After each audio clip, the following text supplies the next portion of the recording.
Hi, welcome back to our podcast. This is episode 3 of our show about digital vigilantism. No. We're going to tell you guys some ways of using digital vigilantism to create public movements, and for good reasons, rather than publicly shaming people. Nick had to do the intro because I couldn't speak. But yeah, it took a couple tries, but we got it. We're good now. But we're going to use some examples that have happened around Loyola. So the first one that we wanted to talk about was the Not My Loyola movement. I don't know if everybody's familiar with it, but the Not My Loyola movement started actually during our March Madness kind of era. It was an incident on campus with like ticket scalpers, and they were black men, but they also had like other ticket scalpers that were not black men. And the black men were arrested and did it in like a public area.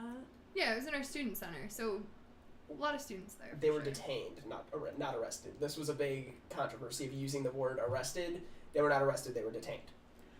But it was a very public area, so they actually had a strike going on too about like the add-on to our Norville Center. So there were a lot of people who like felt a lot of emotions at that time, but they basically were saying that it wasn't okay for them to do it so publicly and like, you know, stereotypes and stuff like that. So they're like stepped in, but because they were interfering with like police business, like it was a very heated moment, and one of them was actually arrested, cuffed, everything, but like had like 3 cops like literally having their knees in his back, and he was like saying like, I forgot what he was saying in the moment, but it was a very like high It was a rough video. moment. There was a video on Facebook about it. Yeah, and like another girl like stepped in, but she kicked a police officer's glasses, and then he like forcibly grabbed her and like pushed her away. So it was a lot of stuff. Like if you've seen the video, you've seen it all. But it was a heated exchange. Yeah, and like the week before that too, for Black History Month, actually in our Daming Dining Hall, we had a poor example of soul food. This was so bad. I think the thing that made me mad is that they did grape Kool-Aid but didn't put sugar in it.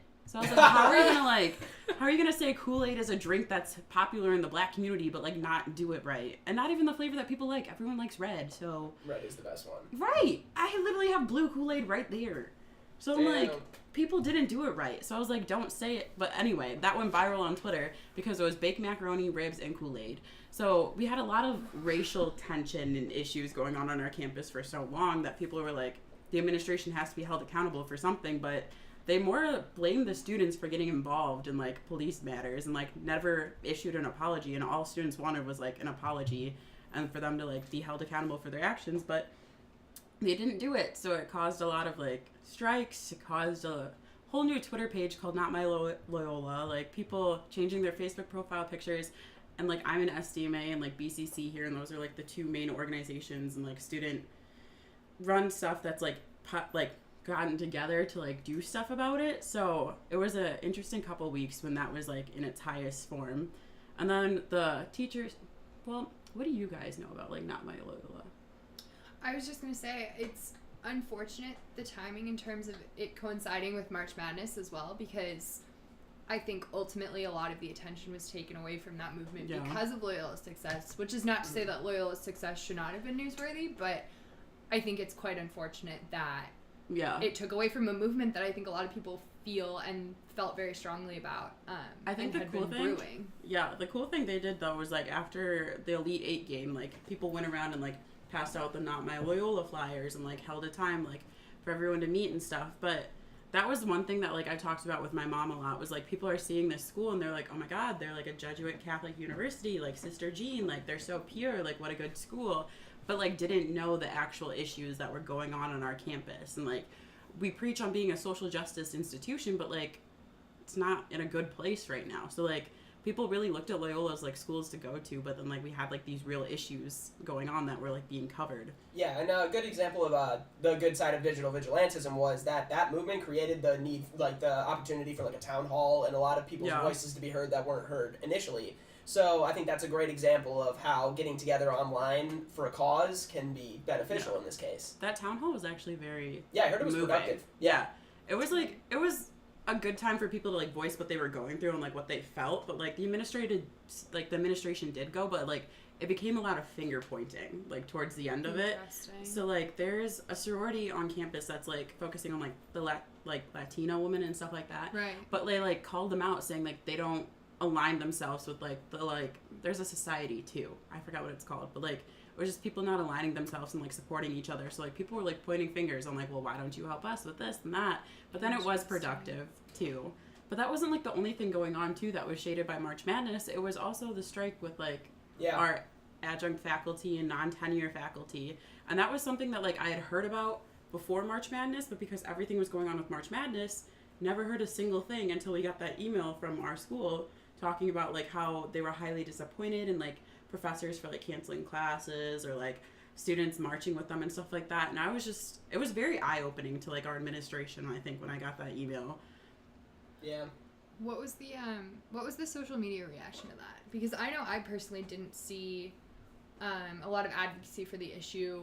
I think everyone was people that I followed. Yeah, and I think the weird thing about it is I definitely think if we didn't have that talk in our Com 200 class, that I really wouldn't have had like a clear understanding of what was going on, because I got the email and I was like, these are a lot of words and things that like I don't understand. And like, so I think that was like the whole Loyola community too, was like, I know this thing is wrong, but like I don't know what the real issue is at hand. I think like coming together on social media and stuff can also like give room for like more education on topics like this, because Loyola purposefully clouded the information. Like it was unclear for a reason, because they didn't want us to really know the details. They didn't want parents freaking out that the teachers are on strike, like all sorts of that stuff. And like even the email we got recently about like the negotiations with the union, we still don't understand what they said. Like, it's good. They're like, we've done a significant payment, and I was like, what money did you give? And like I think the only reason that like I understood some of it too is like my mom is a college professor. That's what she does as her night job, but she's in pharmaceuticals during the day. But like her class got canceled this semester because not enough students signed up, but she has tenure. So at that point you're required within the union that you get another class, or at least you get paid per month for like the fact that your class got canceled. And so like that was her second income for like me. Like I got that check from her. But like it was stuff like that where it's like I could understand professors and like the issues with like not being paid enough, or like you still have to do like 3 jobs in order to make ends meet when you should be really focusing on one. Like I understood all of that, but it was like social media like used that to like promote what was going on, I think. But like I think that's the cool thing about Loyola and like Twitter is that like people really will tweet what's going on. Like there's a girl in our class actually that the school, we had 2 shootings recently, like the one with the SWAT team that came up a couple weeks ago. Where was this? This was in Rogers Park. Like the SWAT team was literally here. Yeah, someone barricaded themselves. Yeah, and like, I remember that. Yeah, but Loyola didn't send us an email till after it had been done. So what if somebody was like in that apartment complex and was like, why isn't my school sending an email about what's going on? Like LUCPD. But then, so that ended up getting taken care of. But people were tweeting like, where is our safety? But then one girl in our class, she woke up, her friends posted on Snapchat, but she woke up and saw Snapchat stories of her friend's apartment that's like off Columbia, so like by the Oasis bar, and had like bullet holes through the glass of the front door. And they were like, well, why didn't anybody say anything? Or like, why did we wake up and find out there was a shooting? And like, why hasn't the school said anything? Because that's still our campus technically. Yeah. So that was a lot of like, it was on Twitter, and like that's how I found out about it, because I was like, okay, like why isn't our school saying something that if there was a shooting that's like literally less than a mile away from campus? Well, it's difficult in both instances, I think, both in that situation and in the situation of strikes of professors, because I feel personally, at least, I don't interact a lot. I mean, with my professors on social media. I mean, that's a very don't professional relationship, which I think is fine the way it should be, but also how do students mobilize themselves, I guess, in that situation, and how do we use this concept of vigilantism to our advantage and to spread information? I think I think like in Loyola sense and like student sense, like the Not My Loyola movement was like the strongest sense of using social media to like inspire people to like stand up about something that clearly is wrong.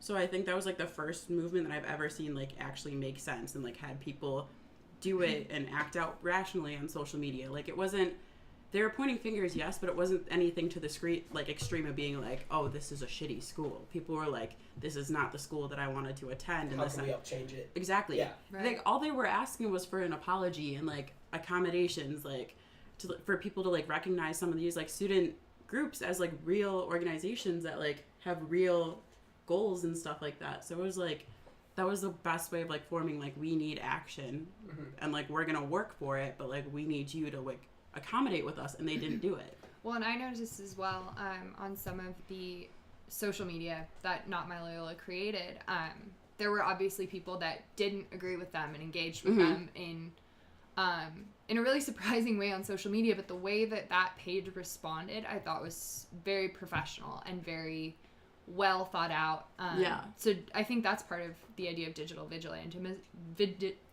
Hard to say. It's a tough one. Digital vigilantism as well is if you are standing up for a movement or if you are standing up for a group of people, being willing and able to engage with people that don't agree with you in a really productive way. Yeah, and I think the cool thing too about the Not My Loyola movement was that I feel like people will always assume it's like students of color, which a majority of them are, yes, but like it was really cool to see like non-students of color like stand with them and like like the not Young Socialists, but there's like a Young Democrats club that like did a panel, or like a Socialist Society and stuff. They sat with them at town hall, and like organizations literally stood up and were like, that's not okay, and like we're not going to cooperate with that too. And I was like, that was cool, because it was like sometimes you don't have allies on their side. So it was like ASA and BCC and SDMA, which are all like the people of color, like let's stand together and like do stuff. But then it was like other organizations that were like, we're going to join you in this because like it's not fair. So I was like, it was just cool seeing how everybody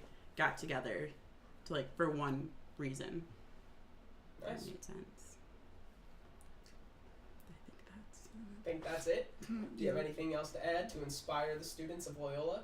Don't always be an internet troll and use it for the good of people. Be an internet superhero. I would like to thank everybody for listening to this podcast. What would Megan Doherty do? I hope Megan loves this podcast. That's how I think about social media. What would Megan Doherty do? But WWMD. What would Megan do? She would fight people on social media. All right, guys. Thank you for listening, and thank you for visiting our site. We had a great time recording these. This is Nick, Kendall, and Carolyn signing off. Okay, I am here with the co-president of BCC, the Black Cultural Center, co-president Jocelyn Dillard, and I'm here to ask her about the Not My Loyola movement, since she has played a key part in this movement. So can you give us a brief definition of what Not My Loyola is? So, Not My Loyola was created after two students of color were assaulted by campus police on Loyola University Chicago's campus. As described by another representative, it's basically a movement where students are screaming to the top of their lungs to gain the attention of people in power to understand that the student experience for students of color at Loyola is no longer acceptable, nor has it been, when it comes to inclusion, diversity, comfortability, when it comes to representation, when it comes to retention, representation on campus, and basically a call to action on administration's to do something. I think when you have two students who are assaulted and outside of the BCC room, where most Black students find their safe haven or their type of space of solidarity, it gives us no other option but to do something.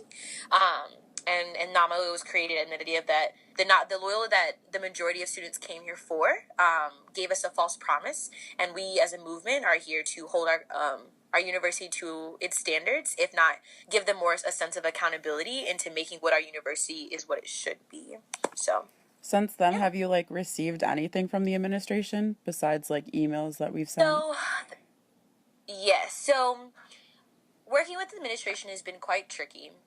In the idea that we as students are operating on their initiatives and their time, and their agenda of what they would like to do or how they'd like to handle the issue, quote unquote. So they did reach out and they requested that we would join a task force, which would basically be set to be the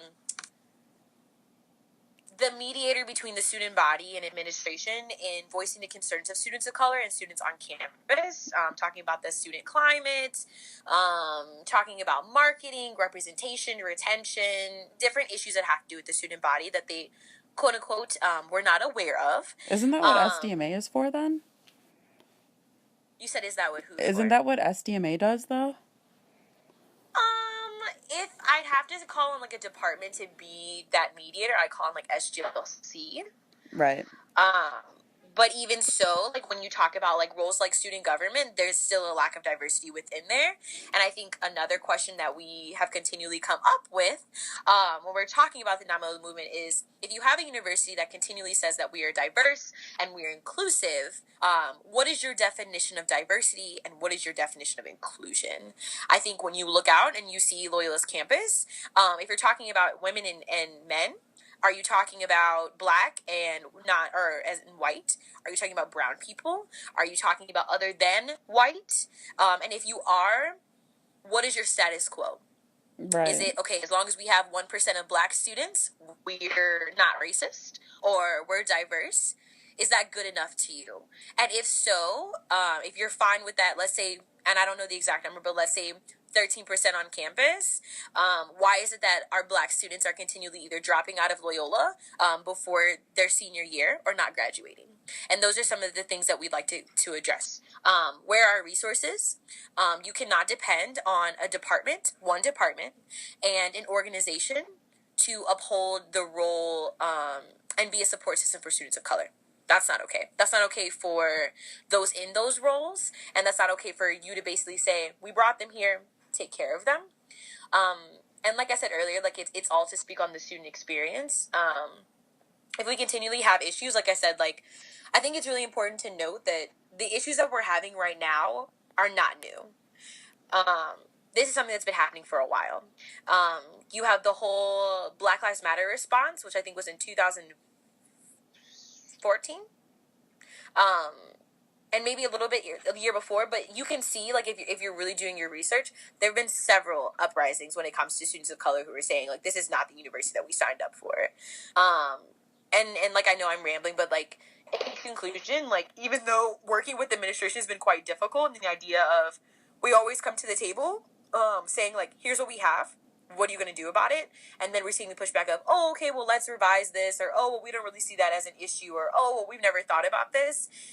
It's been a push and pull or a give and take, but it's something that's very persistent and that won't go away until we finally met the goal that we need to meet. So did you think this was like a thing that was only a matter of time, per se? Like, I know you mentioned other schools, so, like, did you think it was only a matter of time before this happened at Loyola? Well, first, let me clarify. The issue with campus safety was not the first issue. Like, it wasn't the first occurrence. The issue with the student experience at Loyola is not the first time that we've brought this up. Comfortability, safety, representation, retention, these are issues that Loyola's had for years. I personally just believe that the incident that happened on February 24th with those two students of color who were assaulted by campus police, what was kind of like pop the bottle, tap off, and started the volcano. It was the thing where you have students of color that are sitting here like, no, like, absolutely not. Like, yeah. These are the issues that are supposed to happen elsewhere, not here, not my Loyola. This is not what I signed up for. And personally, it was only a matter of time. I think when you talk about you being, for example, speaking by myself, me being a student of color, me being a black woman, and predominantly always being the only black person or the only person of color in my class, that's uncomfortable. When you think about only having SCMA or BCC or ASA to go to when it comes to about the black experience, and then basically finding yourself in a very exclusive space where there's one narrative being portrayed, that's not what I signed up for. Like I said, like, the movement is basically to call administration out and say that, like, we expect more because we paid more, and we expect you to do more. And I think there's no other option but that we just gotten to the point where, like, there was nothing else that we could sit there and internalize. It was like, we have to do something now because this never should have happened. Well, it's a very good movement, and, like, the social media presence was something that, like, my classmates and I, like, on this podcast, we've, like, talked about, like, the Twitter page, and that, like, everyone was super respectful in responses that, like, people may not have always agreed, but the Not My Loyola page was very good about being respectful towards everybody and their viewpoint, so, like, that was just a props to you. But I think, like, the biggest thing about it too is that, like, I feel like people see, like, students of color, like, reaching out and saying, like, I'm not going to stand for this anymore, and they just assume, like, the Black Lives Matter movement all over again, and, like, anger and stuff like that. But it hasn't been an angry protest at all. It's just been let's work together for a common goal. And I think that's the one thing that like people need to understand with this movement too. Yeah, I agree. I think um, it's interesting that you bring up the social media campaign, because I think that was something that me and a couple other delegates were very prominent about. Like we were like, we really should take advantage of how our day, like our those in our generation respond to information. How can we utilize our resources to really expound upon who we are and to really get the word out about what we're doing? I think it's also important that like when we first started our social media campaign, like the amount of backlash that we got was quite disgusting. Like, I remember the first post we ever did, like, was about a student who was like, I want to talk about my story. I want to talk about how I felt, like, who I am, like, what it means to me to have to go through that trauma of seeing someone that looks just like my brother be thrown to the ground after saying, like, I'm a student here. And how it was completely irresponsive. It was like, oh, you can't be a student here, or oh, well, you didn't produce your ID enough or fast enough. When And her literally they responding pulled it to that and out saying like, with the no, go ahead. What ID, did you say? with the ID, they literally pulled out his ID. Like Alan's Mm-hmm. ID was right in front of their faces, and I think that was a crazy thing Correct. too. Is like Gianni like came up to them with his ID, but it Yeah. was still, And it was still as if like, well, how did I know that? even though it And was I right think, in and front of him. that's just one of the several questions that we were like, what is campus safety's role? Are they campus safety? Are they campus police? Are they Chicago Police Department? If in the community standard it says if a student produces an ID, what does that mean at that moment? And if the student did produce the ID, why was he not released? Why was he still put in the back of the car? Those are questions that we were sitting here like, outline those rules for me. That's something that's brought up in the task force. That there needs to be a specification of like, this is their role, this is who they are, these are their responsibilities, and this is what they can and can't do. These are the rights of students in these situations. But getting back to the social media campaign, and I just wanted to highlight really quick, the response that we as like the representatives of Not My Lolo on that social media campaign was disgusting. I remember the first time she posted about her response and like how she felt about the incident was basically being called garbage scum, being told that like we were pieces of trash, that we were going about this the wrong way. And are these students saying it? We were using this for our agenda. Like, it was the most disgusting message I have ever received in response to telling my truth, in response to her telling her truth, in response to him telling his truth. It's as if, like, because you were called out and how you may make someone feel or your actions on campus might be perpetuated, you don't like it, so you're going to call me these demeaning things to make yourself feel powerful again. And like, I remember we as that group literally had to take the day off because I just, like, I was like, wow, like, that is the fact that someone could say something that disgusting speaks to why we have an issue. And that's perpetuated throughout our entire nation. The whole climate of our entire nation. Were they like student orgs or clubs that said anything too? Were student orgs or clubs saying anything like negative to you too?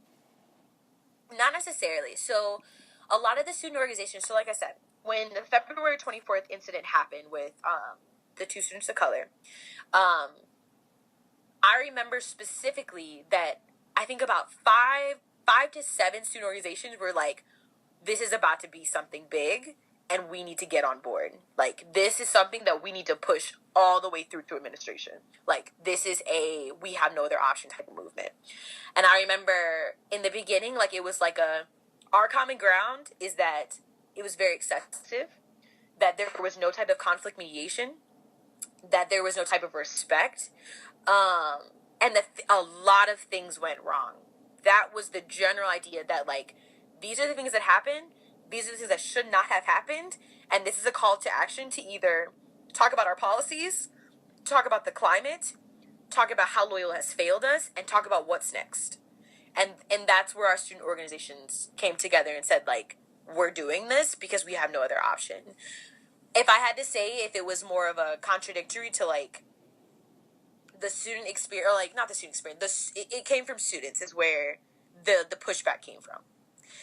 So, like, administration chose when to and when to not engage. And they chose when they wanted to speak about things and when they wanted to brush things underneath the rug. But it was the student population that had the most either supportive response, like intermediate response of like, oh, I don't really care about it, but I also don't think it was right, or I'm completely against this. They had every right to throw them on the ground. What did they expect? It's police are just doing their job.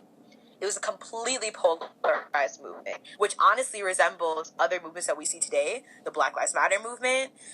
You think about the whole like women's campaign. Like, it's always this: I'm for it, I'm not sure, or I'm completely against it. But if I had to talk about pushback, I'd say the majority of it came from the students.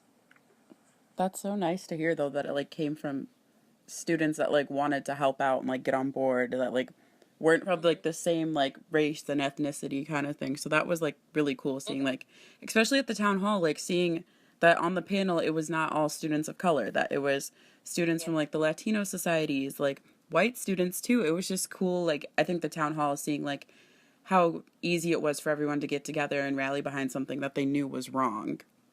So, but thank you for stopping by and talking to me. Of course. You're welcome, honey. Oh my God. Thank God that's done.